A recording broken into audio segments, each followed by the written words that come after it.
amigos de Venezuela siempre, siempre Venezuela, un tema que mira, lo escuchas en cualquier parte del mundo y te llega al corazón. Este tema, patrona Maracaibera, pues suena bastante en los corazones y en el pensamiento de muchos venezolanos que se encuentran ahora migrando alrededor del mundo. Iniciamos de esta manera nuestra edición de Siempre de Venezuela, siempre llevándoles a ustedes información, comentarios, noticias, música, entrevistas, todo lo que tiene que ver con Venezuela y su migración a lo largo y ancho del mundo. Esto lo hacemos con mucho cariño, con mucho respeto para todos ustedes, a través de esta señal, 5 emisoras que se enlazan en señal abierta para llevarles información desde el Arauca binacional hasta Aruba, en el Caribe latinoamericano, amplificando nuestra señal. También nuestro sistema de streaming que nos permite estar en cualquier parte del mundo y nuestros canales digitales que le da la opción a usted de ver este programa Siempre Venezuela cuando se le apetezca, cuando bien se le apetezca, si está fuera de su horario o dentro de su horario laboral, usted puede ver Siempre Venezuela diferido. Pero bueno, este es un trabajo en equipo en donde está Vanessa Chacón en la producción, Camilo García en redes sociales y apoyo técnico, nuestro equipo de operadores, también nuestros corresponsales de Colombia, Venezuela y otras partes del mundo, todos bajo la coordinación de su servidor, Alan Peralta. Iniciamos con más información. La presidenta de la Central de Trabajadores Alianza Sindical Independiente, así Venezuela, Leida Marcela León, indicó hoy que tras el aumento de bonificaciones que no tienen incidencia salarial decretado el pasado 1 de mayo por el presidente de facto, Nicolás Maduro, solo se puede cubrir alrededor del 15% de la canasta alimentaria. Durante una rueda de prensa, León calificó como un atraso el retorno a la política de bonificación salarial. Además, repudió que después de 10 días de haberse dado estos anuncios económicos, todavía no ha sido publicado ni un decreto ni una gaceta en relación a cada uno de estos puntos. Es decir, solo se cuenta con la palabra de Maduro porque en Gaceta Oficial estos bonos no están. Y ya entiendo entonces la preocupación del ministro de el Trabajo, quien dijo palabras más, palabras menos, vamos a ver si se pagan en la quincena. Es decir, esta gente de manera irresponsable se ha lanzado a ofrecer sin tener respaldo de nada. Por lo menos legalmente, si nos vamos por las palabras de Marcela León, legalmente no existe un soporte que permita decir y asegurar que estos bonos existen. Por lo menos legalmente no existen, existen de boca para afuera por parte del presidente de facto, Nicolás Maduro. Y ya sabemos cómo son de irresponsables e incumplidores en materia de contratos y de compromiso con los trabajadores venezolanos. Esta es una situación de verdad bastante lamentable.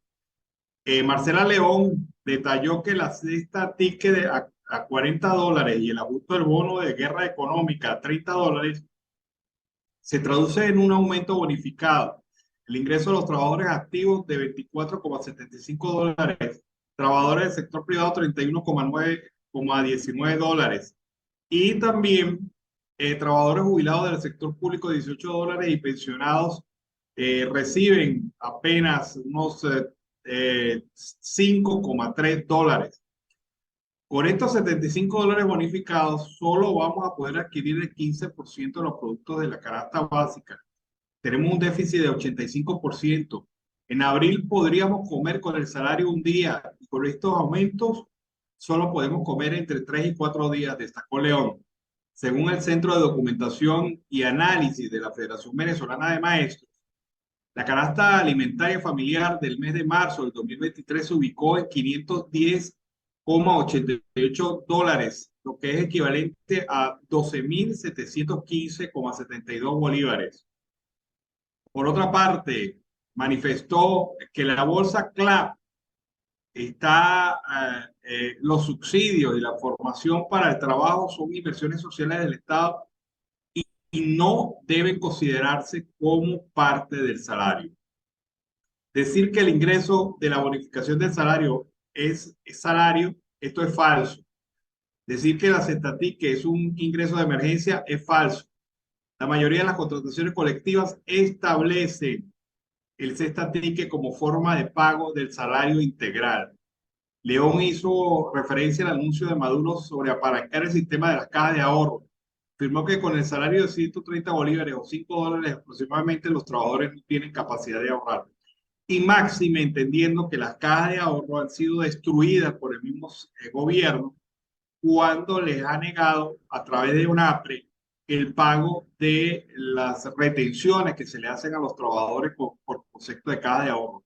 Hay una innumerable cantidad de cajas de ahorro en Venezuela de trabajadores y de organismos públicos quebradas porque simple y llanamente CONAPRE no ha querido cancelar las retenciones que le ha hecho a los trabajadores y ya de esto ya van varios años. Así que falsa, pura mentira, mentira completa lo de Maduro con este tema salarial. Venezolanos en el exterior han cuestionado la situación del reglamento de primarias. Afirman que con el reglamento de primarias los electores deben aparecer en el registro electoral para actualizar sus datos de residencia y centros de votación. A través de la aplicación web, los interesados podrán actualizar su dirección para votar en Caracas, Maturín, Maracaibo y aquellos que viven en el exterior, declaró el presidente de la Comisión Nacional de Primarias, Jesús María Casal, esta semana. Un abogado, el abogado representante de algunos sectores en el exterior, ha manifestado que este procedimiento incluye también identificación biométrica, pero el voto joven, asegura Cristabel Cartaya, de 40 años, venezolana en los Estados Unidos, que técnicamente no es viable, conociendo la capacidad logística y los tiempos que tenemos. La solución más lógica, aunque deja por fuera a muchas personas, sobre todo a los más jóvenes.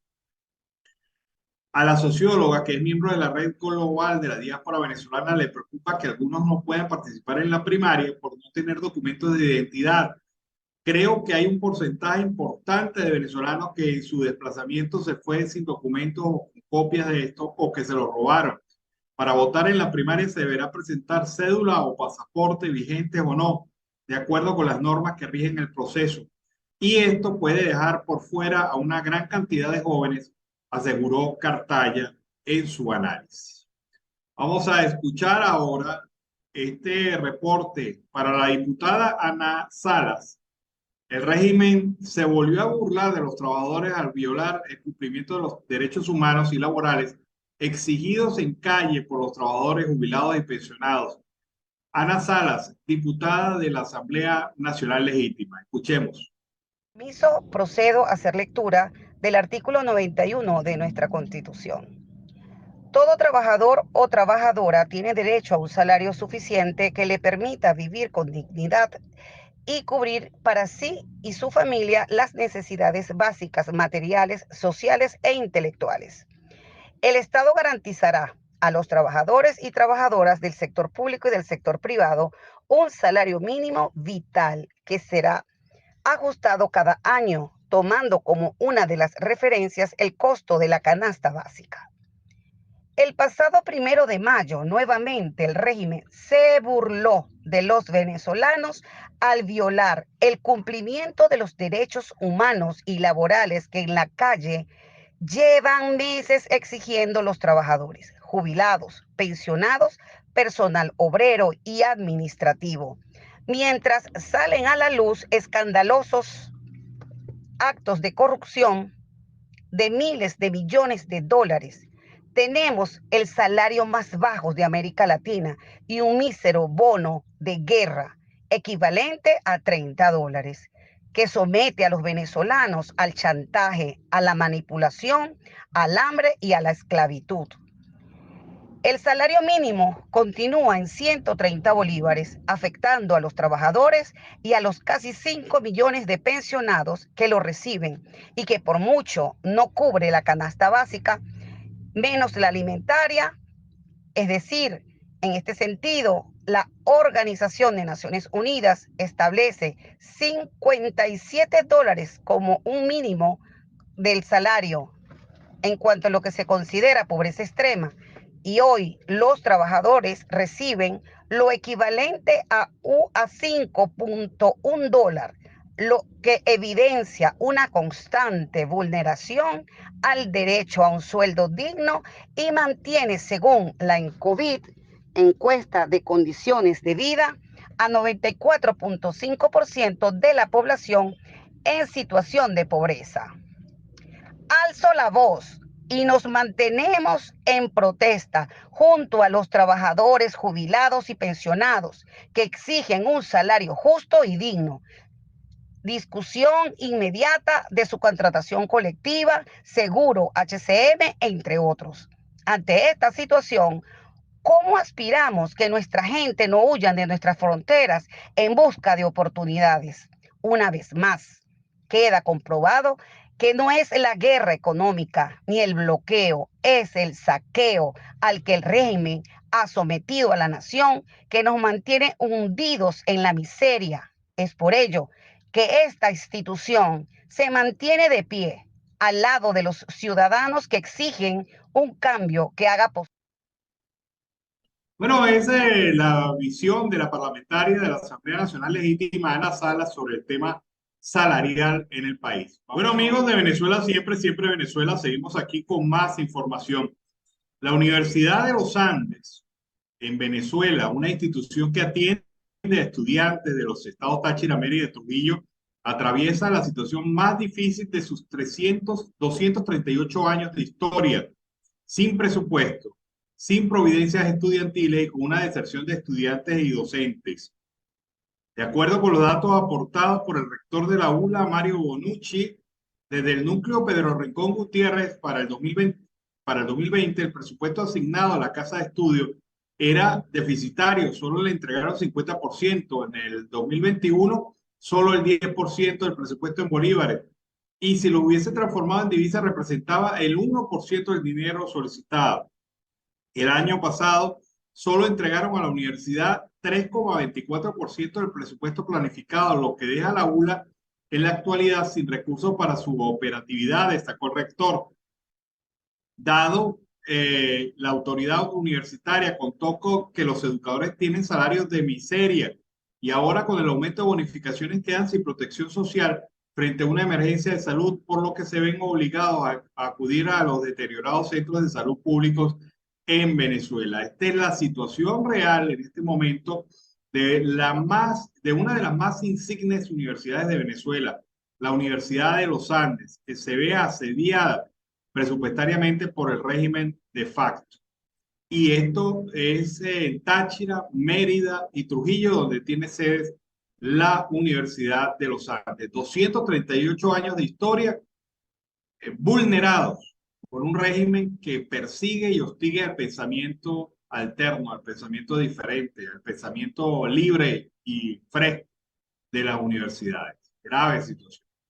Vamos ahora a la pausa comercial y musical del momento y al regreso seguimos aquí con más de Venezuela siempre, siempre Venezuela. Bueno, amigos de Venezuela siempre, siempre Venezuela, iniciamos así este segundo segmento del programa vespertino de Siempre Venezuela. Recuerden ustedes que tenemos 3 ediciones diarias, una en Aruba, una al mediodía de 12 a 2 de la tarde, hora de Colombia, y otra de 4 a 6 de la tarde, hora de Colombia. Todas con un equipo de trabajo que busca llevarles a ustedes la mejor información. En previsión de lo que va a estar ocurriendo a partir de este momento, ya hay varios condados y territorios norteamericanos que han manifestado su voluntad de bloquear el paso de migrantes. ¿Y esto por qué? Porque temen que la migración de la manera desordenada y irregular que ha llegado a los Estados Unidos pueda generar conflictos sociales innecesarios en sus territorios. Recordemos cómo el gobernador de Texas cargó autobuses y envió esos autobuses desde Texas hasta el territorio de la ciudad de Nueva York. Y allí pues generó también una crisis humanitaria, precisamente no solamente por la migración, sino por la falta de recursos para poder atender a esta migración. Bien, pensando en esto, el condado de Rockland, que se encuentra ubicado al norte de la ciudad de Nueva York, advirtió hoy que va a interceptar cualquier autobús con migrantes que sea enviado desde la ciudad por el alcalde de Nueva York, Eric Adams. Rockland ya obtuvo una orden judicial de restricción temporal contra los planes de Adams de reubicar migrantes en un hotel de esa localidad tras la saturación observada en Nueva York. La orden fue emitida el martes en la noche por la juez Cristina de Alexio de la Corte Suprema de Rockland y fijó para el 15 de mayo una audiencia para discutir el tema. Tengo entendido que no vendrán autobuses de la ciudad de Nueva York, pero si lo hacen, el alguacil está autorizado por orden judicial a rechazarlos, afirmó en conferencia de prensa Teresa Kenny, supervisora de la localidad de Orange Town, donde se ubica el Hotel Armani Inn y Suites, al que Nueva York prevía enviar hoy los primeros 30 del total de 340 hombres solteros que tiene previsto ubicar fuera de la ciudad. De acuerdo con Orange Town,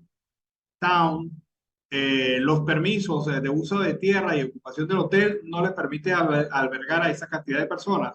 Un traslado que según Adams sería voluntario. La orden detuvo además los cambios que se hacían en el hotel sin los permisos correspondientes. Aseguraron que el estatus legal de los migrantes es irrelevante a la acción legal que han tomado. Fíjense ustedes, condados, es decir, municipios que se enfrentan a las ciudades mayores. En el caso de Nueva York y este municipio ubicado, Rockland, ubicado al norte de la ciudad de Nueva York. No quieren dejar pasar autobuses de migrantes, no quieren recibir a migrantes y la situación entonces se está complicando porque el flujo migratorio que ha llegado desde ayer, hoy y seguramente mañana a la frontera sur de los Estados Unidos hace prever de que esta gente va a buscar escape y salidas hacia algún lado. Algunos incluso con ruta a Canadá. ¿Recuerdan ustedes esa ruta que se abrió? Pues para llegar a Canadá tienen que pasar por este municipio si salen de Nueva York. Y no sé si el gobernador de Texas va a implementar la política esta de traslado de migrantes directos hacia la ciudad de Nueva York. Recordemos algo, el gobernador de Texas mandó alambrar de púa toda la parte más importante del paso entre México y su estado. Es decir, no tienen el muro, pero tienen alambrado de púa como si fuera una guerra a la cual hay que evitar el paso del adversario. Una situación de verdad bastante difícil, la de los migrantes venezolanos y de otras nacionalidades que están llegando a los Estados Unidos. En función a esto, vean ustedes, la ciudad del Paso se ha transformado en una ciudad con muchos problemas debido a la migración. El Centro de Oportunidad en El Paso es un albergue que hace apenas unos días recibía a más de 800 migrantes diariamente. Araceli Martín, portavoz del centro, le ha contado a La Voz de los Estados Unidos de América cómo ha cambiado la situación en las últimas horas. Vamos a escuchar este reporte del Centro de Oportunidad del Paso, preparado y cortesía de La Voz de los Estados Unidos de América. Bueno, ahorita estamos en el área que es el comedor del Centro de Oportunidad, el albergue más grande para personas inmigrantes aquí en la comunidad. En esta área de día tiene doble función, esperan las personas para accesar la lavandería y asear su ropa o también para ducharse. Aquí les proveemos todo lo que necesitan y luego también en la tarde pues aquí se sirve almuerzo, comida y cena, entonces también se convierte esto en un comedor y en la noche es un dormitorio debido a que pues el gran número de personas que tenemos, así que la mayoría de nuestras áreas que tenemos así disponibles son multiusos. ¿Están llenos a capacidad ahora mismo? Ahorita no, pero ayer la historia era muy distinta. Tenemos ya casi 2 semanas trabajando con sobrecupo. El 25 de abril recibimos a un grupo de 70 inmigrantes. ¿Casi todos de dónde? Que la mayoría de Venezuela. Y ese grupo creció a 150 al día siguiente y exponencialmente siguió incrementando hasta el día domingo. Creo que tuvimos 850 personas afuera del edificio, durmiendo fuera del edificio, pero recibiendo servicios como comida, ropa y asesoría en cuestión de navegación del sistema de transporte, y 200 aquí dentro. Entonces estábamos trabajando con 1000 personas diarias y obviamente alimentándolas las 3 veces al día.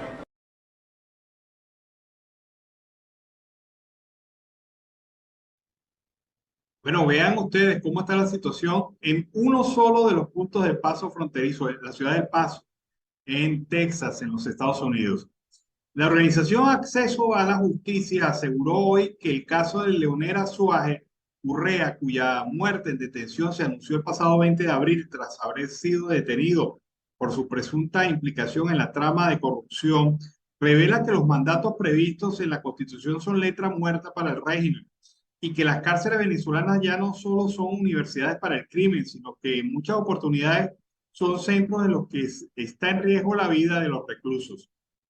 La muerte del expresidente de Cartones de Venezuela, señaló la ONG, expone con toda crudeza la situación de indefensión en la que se encuentran los venezolanos, sin importar si se respalda o se oponen al gobierno, y lo poco que vale la vida en este país. Para Acceso a la Justicia, las dudas o sospechas razonables en torno a la muerte de Leonera Suárez y que haya sido producto de abusos judiciales y policiales corroboran los motivos por los cuales las instancias como la Comisión Interamericana de Derechos Humanos y la Fiscalía de la Corte Penal Internacional consideran que en Venezuela el sistema de justicia no funciona adecuadamente. Según los datos de algunas organizaciones, al menos desde el 2014 hasta el año pasado, 11 presos políticos o disidentes han fallecido en custodia de los cuerpos de inteligencia venezolanos. La lista incluye al capitán de corbeta Rafael Acosta Arévalo, asesinado por torturas, el exministro de la Defensa, general en jefe Raúl Isaías Baduel, fallecido por complicaciones de salud, al igual que el líder indígena Salvador Franco, o el expresidente de Petróleos de Venezuela, Nelson Martínez. Acceso a la Justicia aclaró que si bien Leonera Suárez Urrea no se le puede considerar un preso político, pues su detención no se produjo en represalias o por su postura política, sí engrosa aún la lista de privados de libertad a los que el Estado venezolano ha sido incapaz de garantizarle el derecho más básico de todos, como lo es la vida. Lo ocurrido con Leonera Suárez parece ir en franca violación a las obligaciones internacionales del Estado y podría acarrearle consecuencias, reiteró la ONG. Desde el 2017 hasta el 2022, 399 reclusos habían muerto en las prisiones venezolanas por desnutrición, denunció la Comisión Interamericana de Derechos Humanos en su informe correspondiente al 2022, mientras que el Observatorio Venezolano de Prisiones denunció que el año pasado 76 privados de libertad fallecieron debido al hacinamiento, las malas condiciones sanitarias y la escasa alimentación. Es decir, ser sentenciado o ser procesado e ir a una cárcel venezolana es una sentencia previa de muerte según estos informes. Algo de verdad bastante grave.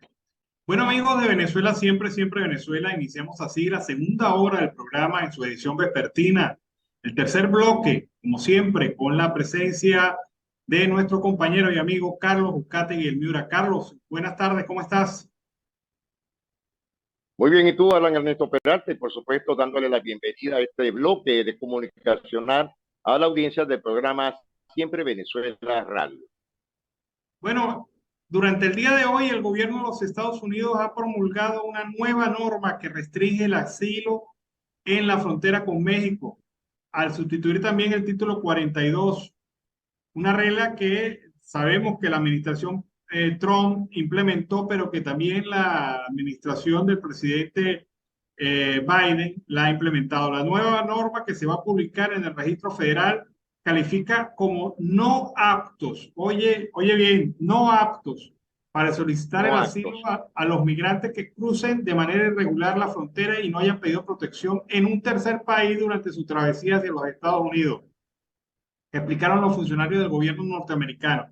¿Qué significa esto? Que si usted atravesó toda Centroamérica y en su travesía no solicitó la protección de un tercer país, es decir, de cualquier país de Centroamérica, usted cruzó por el Río Grande o el Río Bravo hacia los Estados Unidos y está en este momento en los Estados Unidos, a partir de esta norma usted no califica, es no apto para solicitar asilo como migrante. O sea, de una manera automática lo sacan del registro y lo expulsan del país, de los Estados Unidos, lo deportan de los Estados Unidos. Esta nueva restricción forma parte de las medidas que tomará el gobierno desde el jueves cuando se levanta el título 42, recordando que han sido expulsados 2,5 millones de migrantes en los últimos 3 años. A partir de ahora, la única vía legal para solicitar asilo en los Estados Unidos será a la aplicación móvil CPB One, que permite a los migrantes concertar citas con las autoridades para exponer sus casos. Estados Unidos anuncia que va a ofrecer 1.000 citas diarias para solicitar asilo a través de este procedimiento, una cifra que, según reportaron los funcionarios públicos, podrá incrementarse dependiendo de la capacidad de los trabajadores del servicio de migración.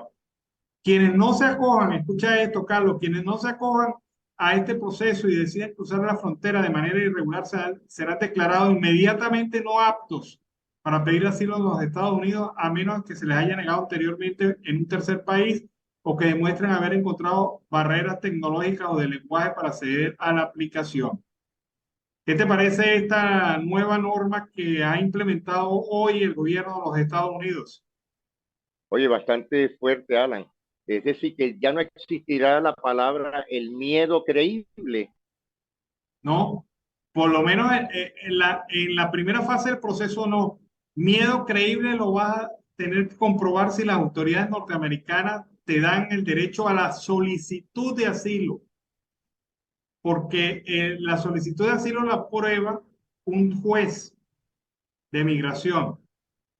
Y el juez de migración, ahí es donde tú vas a tener que demostrarle el miedo creíble al juez. Bueno, yo me vine de Venezuela porque me estaban persiguiendo, yo soy un perseguido político.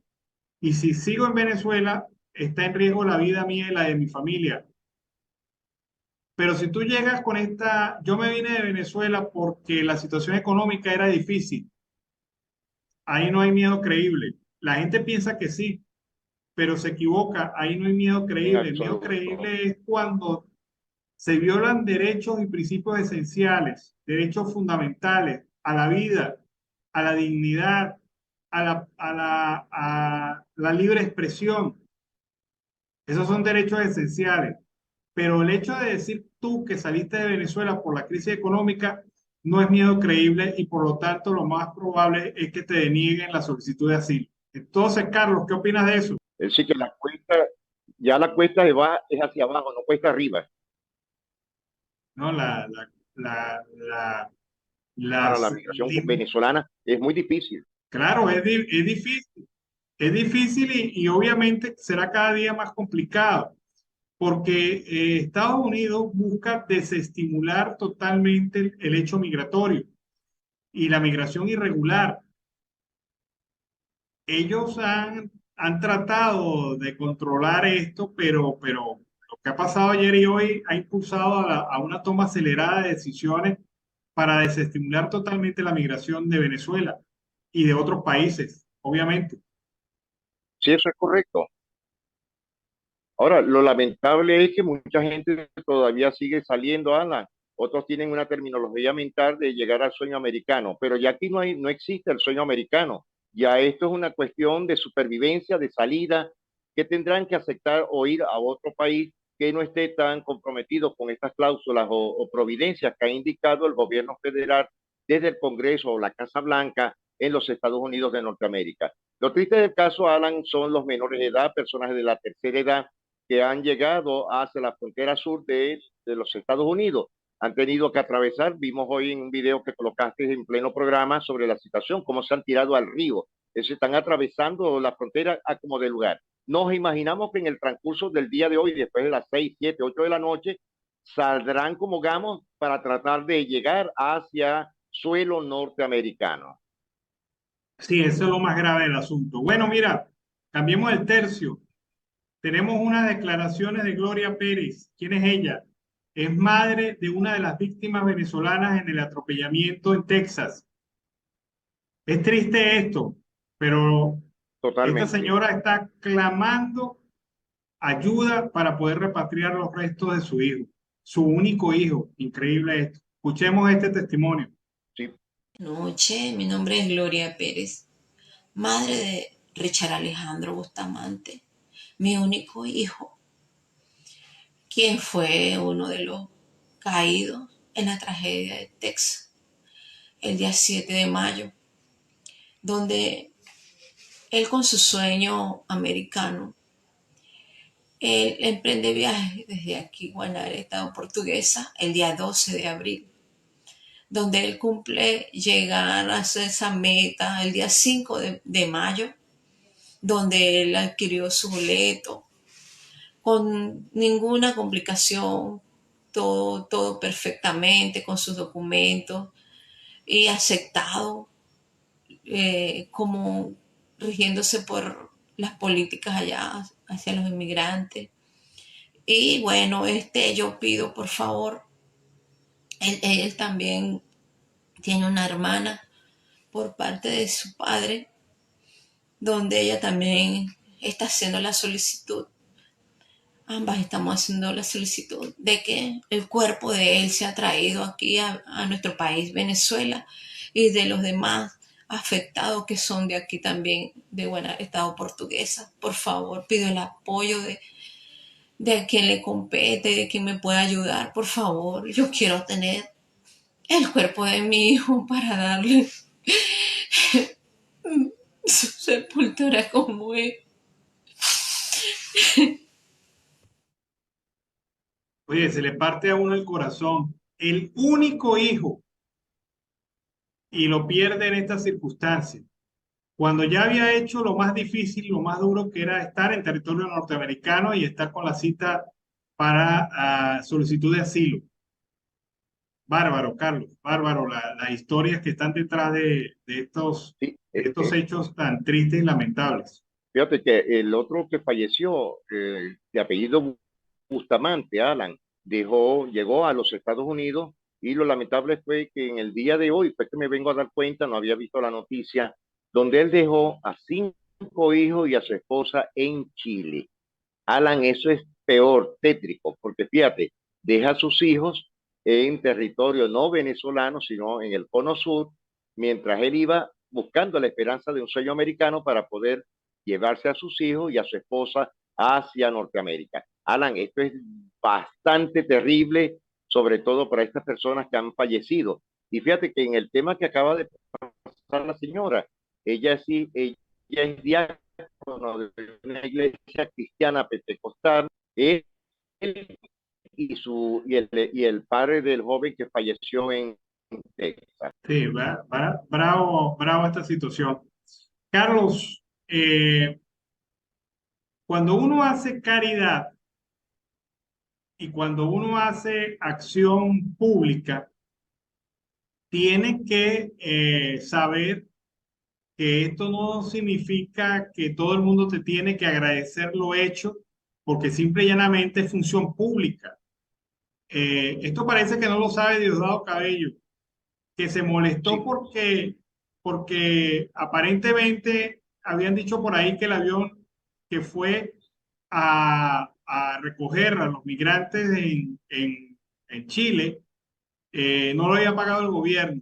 Y el hombre saltó y dijo, ¿cómo que no lo pagamos nosotros? Lo pagó el gobierno y ese avión es nuestro y lo mandamos nosotros. Bueno, chévere, pero eso es función pública o es que eso no es función pública. El apoyo a los migrantes venezolanos que están parados en varias partes del mundo. No sé, digo yo, ¿qué opinas de eso? bueno, Alan, acuérdate algo que el amo del Valle siempre dice, tiene la razón, ¿no? Pero no lo podemos hablar como utilidad pública. Eso es una ayuda humanitaria de ser connacionales, de ser venezolanos. Y el gobierno tiene parte culpa de esto, que nunca lo van a reconocer porque, por obvio, ¿no?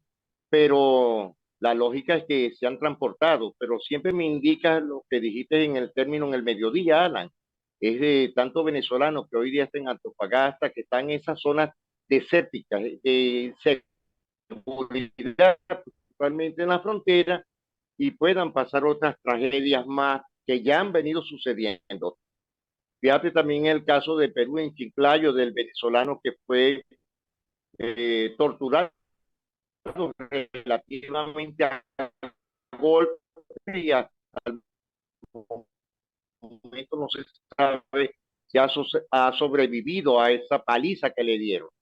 Ya han pasado varias cosas a nuestros connacionales solamente por el hecho de ser venezolanos. Aquí no hay que decir que es porque fueron malandros, no, ya hay una xenofobia activa en diferentes partes. Y me imagino que Diosdado Cabello, si es que tiene algún acto de bondad en su corazón, debería decir, vamos a ayudarlo, aunque sea que haga algo en 24 años a favor de nuestros venezolanos. Bueno, y recuerda el precepto bíblico ese, que tu mano izquierda no sepa lo que ha hecho la derecha. Y creo yo que Bueno, ahí, imagínate, ellos no conocen eso. ahí se debe aplicar esto. O sea, no mire, señor Cabello, o sea, nosotros no tenemos que agradecerle absolutamente nada al gobierno por haber mandado un avión a recoger a venezolanos en territorio chileno. Ustedes son corresponsables, responsables directos, perdón, de la migración forzosa y por lo tanto deberían pasar calladitos y hacer el trabajo que hay que hacer, rescatar a estos migrantes venezolanos que están en estas condiciones tan difíciles en la frontera. Por cierto, hoy una delegación de la Cancillería chilena está en territorio venezolano para preguntarle al gobierno, bueno, ¿qué van a hacer? ¿Vamos a mandar más aviones? ¿No van a mandar más aviones? ¿Cuál es la solución que ustedes plantean? Y esto es lo que viene a hablar esta delegación de representantes chilenos que están durante el día de hoy en la ciudad de Caracas reunidos con representantes de la Cancillería venezolana. Porque debe haber un puente aéreo que permita sacar a los cientos de Sí, venezolanos que eso es todavía correcto. se agolpan allá en Antofagasta, en las zonas de frontera con Perú. Y esta solución es obligación del gobierno. No es que el gobierno nos está haciendo el favor de, no, nada que ver. Esto no es un favor. Y esto no es como lo han pretendido convertir en una propaganda oficialista. No, esto es una razón humanitaria que les corresponde con más razón por el hecho de ustedes, los chavistas, ser los generadores de esta migración forzosa de venezolanos hacia varias partes del mundo y el sufrimiento del pueblo venezolano. Cada muerto que hay migrante venezolano es responsabilidad directa del régimen de Maduro, porque los venezolanos no somos de irnos de nuestro país porque nos dé la gana. Nos hemos ido por las circunstancias económicas, sociales, políticas, la falta de perspectiva de futuro y sobre todo la crisis económica que nos arropa allá en Venezuela y arropa todavía nuestras familias, porque hay familiares nuestros allá que sufren las circunstancias de un gobierno que de verdad lo menos que piensa en la gente, sino su única función es enriquecerse, robar y tracalear, porque prácticamente ese es el lema del chavismo actualmente en Venezuela, del chavismo en el poder, ¿no? Oye, ¿y al gobierno tú crees que eso le ha importado algo? Al gobierno no le importa nada, nadie dice nada, ningún gobernador, ningún alcalde, ningún funcionario de la Cancillería habla a verse algún tema. Tal como lo dijiste tú en el día de ayer, Alan, ahorita sí están preocupados algunas que otros funcionarios porque están en los Estados Unidos, pero fíjate que todavía el embajador de Venezuela en México, Francisco Javier Arias Cárdenas, hasta el momento no ha dicho absolutamente nada de lo que ha pasado con los venezolanos que fueron quemados en Ciudad Juárez. No, yo me preocupo por la reacción de Arias Cárdenas, no es el Arias Cárdenas que uno conoció, es un Arias Cárdenas totalmente alejado, distinto. Le No, en habrán mandado, absoluto. le habrán ordenado callarse, no sé. O sea, yo no puedo determinar eso, pero es increíble, increíble. Dejemos los hechos del incendio y los muertos venezolanos por el incendio. Hablemos de lo que está pasando hoy.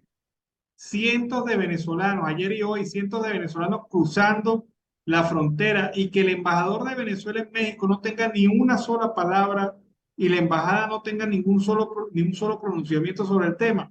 Esto es realmente insólito. Se han pronunciado todos los demás países sobre sus propios migrantes, pero Venezuela, silencio absoluto. No sé, de verdad que no sé qué busca Arias Cárdenas con esto, pero lo Sí, cierto del caso es eso que es algo que nadie sabe por qué no han hablado. sí, esto no No me imagino el tiene, por qué, Alan. Sí, no Es tiene como si le razón hubieran dicho, lógica, usted no diga ni chito. a menos que le hayan ordenado que se callara, pero por favor, en estas circunstancias, el hombre tiene que estar por encima de este tipo de órdenes. Es el representante de los venezolanos en México, no es cualquier cosa. Y no ha dicho absolutamente nada sobre este tema. Una barbaridad, definitivamente. Diplomático, embajador. Claro, Carlos. Ahora, Y muy lamentable, sí, porque son personas que no están capacitadas para esto. bueno, ha sido una gestión muy gris, para hablarlo así en términos menos, menos fuerte, pero ha sido una gestión absolutamente gris y especialmente en estos momentos que vive la migración venezolana. Hablando de otro tema, el tema del sistema eléctrico nacional, definitivamente esto se lo llevó quien lo trajo. Aquí no hay ni una sola respuesta al tema del sistema eléctrico nacional, un sistema caído, un sistema que impide producir, porque quien tenga una pequeña fábrica, una pequeña industria, no puede calcular la pérdida económica que genera la falla del sistema eléctrico nacional, ahora con cortes de 9 horas y hasta 10 horas diarias. Esto es increíble. Definitivamente, pues el país para atrás como el cangrejo. Eso, sí, eso es cierto. Fíjate algo que pasó en el transcurso de antier, ayer y hoy, Alan. Nuestros corresponsales, como los periodistas Alberto González, Rixia Navarro, que es una persona fija con nosotros, internet porque está totalmente mal, no hay función. En la costa oriental del lago hay 4 municipios que llevan ya 48 horas sin servicio eléctrico. Alan, y el gobierno, tal como lo estás indicando, no dice absolutamente nada. Ya no es la iguana, ya no es el mordijullo, ya no es la araña mona, es decir, ya no les dicen absolutamente nada qué es lo que está pasando con el servicio eléctrico. Mira, en la ciudad de Maracaibo hay sectores y parroquias que están en racionamiento obligado de 4 y 6 horas, 2 veces al día, es decir, entre 8 a 12 horas del día con temperaturas de más de 40 grados. Y el gobierno, como si nada. Sí, y esto atenta para cualquier plan de desarrollo. O sea, tú puedes tener la mejor intención como empresario de tener tu industria funcionando, operativa y trabajando en el área del plástico, en el área de la madera, en el área del ensamblaje, pero con esto, con este factor de la energía eléctrica, ¿qué puedes hacer? Hay zonas industriales completas que han tenido Nada. que cerrar porque no hay garantía de suministro eléctrico, ni siquiera tampoco de agua, porque el agua depende del bombeo. Las máquinas dependen del bombeo y el bombeo es generación eléctrica. Y con esto, pues yo no sé de dónde sacan las cifras del gobierno que estamos en plena recuperación. O sea, yo no veo recuperación en esto, a menos que la recuperación la midan en Caracas, que es una burbuja, que según la estadística de la Asociación de Usuarios de Energía Eléctrica, Alan, tiene fíjate, ¿cuántos corte años tienes tú 1 hora. oyendo esto? Cómo poco a poco se han ido las empresas de La Victoria en el estado de Aragua, en Maracay. Sí, son muchos los casos, pero fíjate, ¿cómo puede haber facilidades para el desarrollo de empresas que ameritan un consumo Fíjate, una industrial? hora. En Caracas entiendo yo que hay cortes por zonas de 1 a Y el, 2 horas. Eso es, eso es un paraíso comparado con el resto del país, pero es solamente en Caracas. O sea, la burbuja de Caracas se mantiene y se mantiene activa porque ahí están los poderes concentrados, pero y el resto del país, los venezolanos que están en Tucupita, los venezolanos que están en Barcelona, los venezolanos que están en San Fernando de Apure, en Barinas, no tienen el mismo derecho a tener servicio eléctrico permanente y en mejores condiciones. Pregunto yo, no sé, digo yo, a lo mejor no tienen el derecho. A lo mejor el gobierno dice que no, que los que tienen el derecho son los que están en Caracas. bueno, fíjate algo, el tema para terminar con este punto, las zonas industriales del país, ¿te acuerdas de Maracay, en La Victoria, en Turmero, que era la zona industrial directa del país, está cerrada? más del 95% de la zona industrial de Maracaibo, en el estado Zulia, ya eso no funciona. Empresas se han ido sencillamente por la falta de agua potable, porque trabajan con ensambladora. No hay una producción activa y aparte con el cobro masivo de las vacunas, tanto por las Fuerzas Armadas y tanto por los malandros. Es decir, ¿hacia dónde van? Porque la gente de La Victoria, de Turmero, en el estado de Aragua, se están acobijados por las bandas armadas que están allá en la zona del Valle del Tuy. Es decir, se tienen que ir, Alan, no tienen oportunidades. Y el gobierno, por supuesto, no va a dar frente a esta situación. Sí, y es una situación que ya el régimen no tiene soluciones a este tema. O sea, ya ni hablan, porque ya no tienen más nada que ofrecer, ya no tienen una mentira nueva que agregar, ya no tienen una propuesta, Nada. no tienen nada. Ni tartamudea, Es como el pitcher que se quedó sin nada. fuerza en el noveno inning. O sea, un pitcher que tira pura bola, pura bolita en tierra. Y definitivamente un pitcher así no sirve. Ese pitcher está malo, hay que cambiarlo, hay que sacarlo con todo el infield. Sí, esta gente tiene que ir para afuera. Carlos, se nos acabó el Con tiempo, todo pero su equipo, ¿viste? Con todo su equipo. claro, hasta con el manager cubano que tiene. Rollar el pelo y se va a poner más disgustado. Bueno, Alan, esperemos ver mañana qué es lo que está pasando en el país. Sabremos cosas hoy en la noche y sobre todo con el tema migrante en el sur de los Estados Unidos con frontera con México, porque es una noticia que es la que está dando la vuelta al mundo. Bueno, una feliz tarde para ti y por supuesto a la audiencia del programa Siempre Venezuela Radio. Hasta mañana. Bueno, vámonos a la pausa comercial y musical del momento y a regreso seguimos aquí con más de Venezuela siempre, siempre Venezuela. Bueno, amigos de Venezuela siempre, siempre Venezuela, iniciamos así el último segmento del programa en la tarde de hoy, como siempre llevándoles más información. La Comisión Nacional de Primaria se ha reunido hasta los momentos con los precandidatos al proceso opositor Benjamín Rauseo, María Corina Machado, César Pérez Vivas y Andrés Velázquez. La comisión confirmó el encuentro a través de su cuenta de la red social Twitter. Indicó que la reunión se dio en medio de las consultas sobre la organización de las primarias.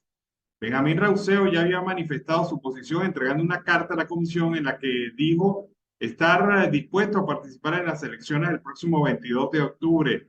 La comisión de primarias, recordemos, publicó el pasado 7 de mayo, la fecha límite anunciada el día pasado, los reglamentos que normarán las elecciones para escoger al candidato unitario el próximo 22 de octubre. La comisión de primarias, a través de su cuenta de Twitter, junto con un enlace que envía varios documentos que normarán el proceso en sí del voto al exterior sobre cómo impugnar los testigos, la propaganda y la postulación de candidatos. Así que se adelanta este proceso de primaria. Y como vamos a ver ahorita, los candidatos están muy activos. Por ejemplo, Enrique Capriles ha ratificado su apoyo a los pensionados y jubilados de Venezuela. Veamos este acto de campaña que viene realizando Enrique Capriles. Es importante que ustedes manejen la información. Con los ingresos que tiene el país, el salario mínimo y la pensión debería ser $100. Pero mañana, no del año que viene, mañana. Nosotros le hemos dicho a la gente y lo defendemos, que con los ingresos que tiene el país podemos ir a $200, $250 si hay un cambio político. Ya Maduro mostró lo que tenía. No, ya lo sí. No lo volteamos. Ok, pero óyeme, pero la lucha tiene que seguir. Porque ellos juegan al desgaste de ustedes. Es decir, ya les aumentamos, no aumentaron el salario. Bueno, es la posición en medio de la campaña de Enrique Capriles Radosky. Mientras tanto, en el estado de Aragua, Ligia Montes de Oca, una dirigente muy conocida en esa entidad, le ha dado su apoyo a María Corina Machado para las primarias de la oposición, afianzando que está organizada para ganar las elecciones. Escuchemos las declaraciones de Ligia Montes de Oca, dirigente de la oposición en el estado de Aragua. De los barrios de Maracay, una ciudadana educadora de toda mi vida. Y me honra en este momento como es María Corina. Y en ese sentido, yo que he manejado la política a nivel de acción democrática en la parroquia José Casanova Godoy y en muchas otras parroquias de nuestro municipio, y con una gran experiencia política y trabajo social en las comunidades, estoy bajo la gran satisfacción de que ese éxito que tengo, porque ya tenemos nosotros el padrón electoral de la parroquia José Casanova Godoy con María Corina. Entonces, eso es lo que tenemos que ir fundamentando en cada localidad, escogiendo las personas correctas, las personas de conocimiento, para que podamos salvar la votación que se nos va a presentar, porque va a ser abrumadora. Entonces, yo felicito a todos los que estamos acá, porque hemos dado un paso al frente para luchar por lo que queremos, la mejor Venezuela para nuestras generaciones futuras. Un beso y un abrazo para todos. Bueno, siguen los candidatos, los precandidatos bastante activos en este marco de la primaria, todos de gira, todos realizando acciones, y eso importa mucho, porque moviliza al país, moviliza las opciones políticas, sale del marasmo en donde estuvieron durante mucho tiempo y se empiezan a ver los pronunciamientos, apoyos y también respaldos de diversos sectores de la vida pública nacional. En relación a la inflación, sepan ustedes que hay un instrumento diseñado por la organización CEDICE Libertad, llamado inflaciómetro, el inflaciómetro del Observatorio del Gasto Público del CEDICE Libertad. ¿Qué ocurre con este inflaciómetro? Ha señalado que en abril la adquisición de una cesta de 61 bienes y servicios para una familia de 3 miembros alcanzó los $497,95 o 12.267,48 bolívares. Esto indica que los precios se incrementaron 1,97% en moneda nacional, mientras que subieron 0,99% en dólares. Ocurre también que la cesta CEDICE es una investigación coordinada por el economista Óscar Torrialba y se estructura con datos recogidos en Caracas, Maracaibo, Valencia para los siguientes rubros de precios: alimentos, servicios, recreación y esparcimiento, perfumería y cuidado personal y transporte. Esto es lo que ellos llaman la cesta básica. Este nivel de consumo exige contar con 70 salarios integrales de 175 bolívares, salario mínimo más estatiques, es decir, poco más de 2 salarios integrales por día, señala el reporte del inflaciómetro de CEDICE Libertad. Y por eso es que a la gente no le alcanza la plata. Difícilmente alguien pueda estar llevando o sobrellevando este ritmo de vida en una Venezuela cada vez más complicada. Caracas, evidentemente, es la ciudad más cara del país, pues los capitalinos necesitan 14.361 bolívares o $538 para adquirir la cesta CEDICE, mientras que en Maracaibo la inversión es de 11.391 bolívares y en Valencia el costo es 11.049 bolívares, es decir, $448. En abril los precios se incrementaron en diferentes rubros. En servicios, 9%, en recreación y esparcimiento, 2,9%, en perfumería y cuidado personal, 1,35% y en transporte, 1,26%. Lo que quiere decir que la inflación sigue moliendo el bolívar, sigue destruyendo el salario y el régimen sigue atrasando lo inevitable, corriendo la arruga para evitar el incremento salarial con la excusa de que no tiene dinero ahora producto del saqueo. ¡Qué barbaridad!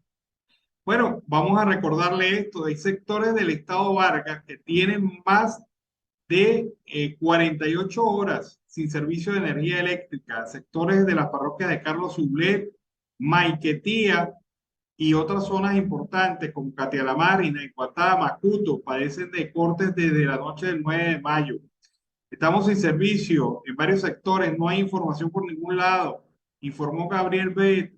mediante la red social Twitter. Carmen León, habitante del Trébol, en la parroquia Carlos Sublet, aseguró que en la comunidad donde reside la electricidad se fue a las 9 de la noche y hasta las 12 del mediodía de hoy no había llegado. Aún continúan sin servicio eléctrico. No se pudo dormir en la noche, además de que hace calor, nos quitan la luz por mucho tiempo, nos da miedo que la comida se descongele. La cuenta oficial de la Corporación Eléctrica Nacional no publica nada, es como si no fuera con ellos. Ellos no saben, ellos no informan. ¿Por qué de estos cortes eléctricos en Vargas, en el estado Vargas? Sin embargo, fuentes de la empresa informaron que la falla se registró en una guaya de transmisión general. Lo mismo está pasando en el Zulia. En el Zulia, en la costa oriental del lago, 48 horas sin servicio de energía eléctrica, en una condición de verdad bastante lamentable para una de las zonas más calurosas de todo el país. Imagínense ustedes pasar una noche entera sin un ventilador, por lo menos, que pueda apoyar o ayudar. Pero bueno, hay noticias que tampoco son alentadoras. Hay un hongo, se llama Fusarium oxyporum tropical raza 4 y ha sido detectado en los estados Aragua, Carabobo y Cojedes en Venezuela. Este hongo podría empeorar la crisis alimentaria en el país debido a que ya 6,5 millones de personas padecen deficiencias nutricionales según la FAO. Este hongo en especial, marchita las plantas de cambur y plátano e infecta el suelo. Hasta el momento afecta unas 150 hectáreas y unos 1.000 productores, según Reuters. El Instituto Nacional de Sanidad Agropecuaria detectó oficialmente el Fusarium en enero, pero los productores y expertos dicen que ya ha habido evidencia del hongo durante años, temen que pueda propagarse rápidamente. Alrededor del 15% de los cambures están afectados en esta zona, en Aragua. También pequeños productores de cambur y plátano, que son fuente de energía, carbohidratos y azúcar como fuente de ingresos. Si la gente no tiene cambur, no tiene fuente de energía y no tiene dinero para comprar otras alternativas. Entonces, es un doble castigo, dijo Alexis Monte, representante de la FAO en Venezuela. Y es que la gente, mire, qué terrible esta situación. La gente en Venezuela ha sustituido muchos de sus alimentos por plátano, por cambur, por mango. Estos son los alimentos de donde sacan mucho de los requerimientos nutricionales los venezolanos. Imagínense la masificación de este hongo en territorios productores tradicionales de plátano y de cambur. Esto va a dejar a mucha gente sin la única fuente de alimento para muchas familias venezolanas. Y esto es grave, según lo detecta la FAO. La única forma de erradicar el Fusarium es arrancar las plantas y sembrar otros cultivos como maíz o granos que no sean susceptibles al hongo, dice la FAO. El hongo no daña a los humanos y no está claro cómo llegó a Venezuela, pero podría haber penetrado al territorio nacional a través de una planta contaminada, un camión e incluso calzado. Fue detectado en Colombia hace 3 años y en Perú el año pasado. Y en Venezuela, pues no se hizo nada para prevenir esta situación y obviamente ya nos agarra con los pantalones abajo. Qué lamentable. Ya en la despedida, antes de irnos, vamos a escuchar esta versión protestataria del golpe tocuyano que han sacado los maestros venezolanos. Escuchémosla.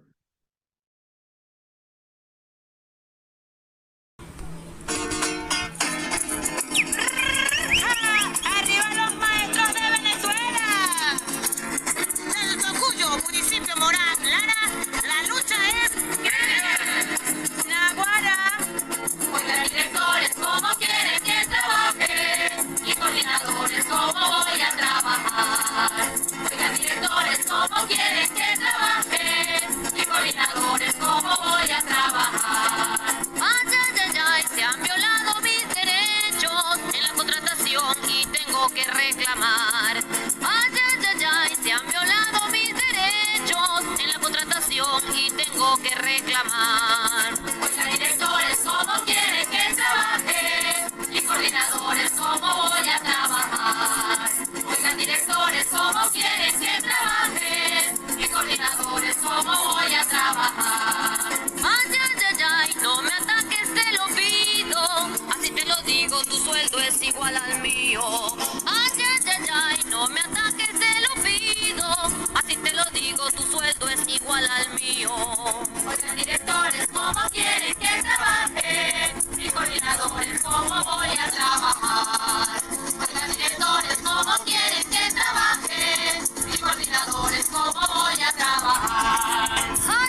importar. Ay, ay, ay, ay, incorpórense a esta causa, es un mismo gremio. Bueno, genial. El golpe tocuyano, pero el golpe tocuyano protestatario de los docentes venezolanos reclamando sus derechos como siempre lo han venido haciendo desde el año pasado. Vámonos ahora definitivamente. Cerramos nuestra edición vespertina de Siempre Venezuela. Como siempre ha sido un honor trabajar para ustedes, un equipo en donde está Vanessa Chacón en la producción, Camilo García en redes sociales de apoyo técnico, nuestros operadores, corresponsales en Colombia, Venezuela y otras partes del mundo, todos bajo la coordinación de su servidor, Alan Peralta. Nos despedimos, hasta mañana, que tengan una feliz noche. Siempre Venezuela es un programa que te brinda las mejores noticias, comentarios, análisis, entrevistas y música. Información sin censura en la voz de los protagonistas. Todo un equipo de producción de primer nivel. Siempre Venezuela lo encontrarás en las radios de tu preferencia. O si no, visítanos en nuestras plataformas digitales. Siempre Venezuela Radio. En Instagram, Facebook y Twitter. De lunes a viernes le decimos lo que en Venezuela prohíben. Porque somos Venezuela siempre, siempre Venezuela.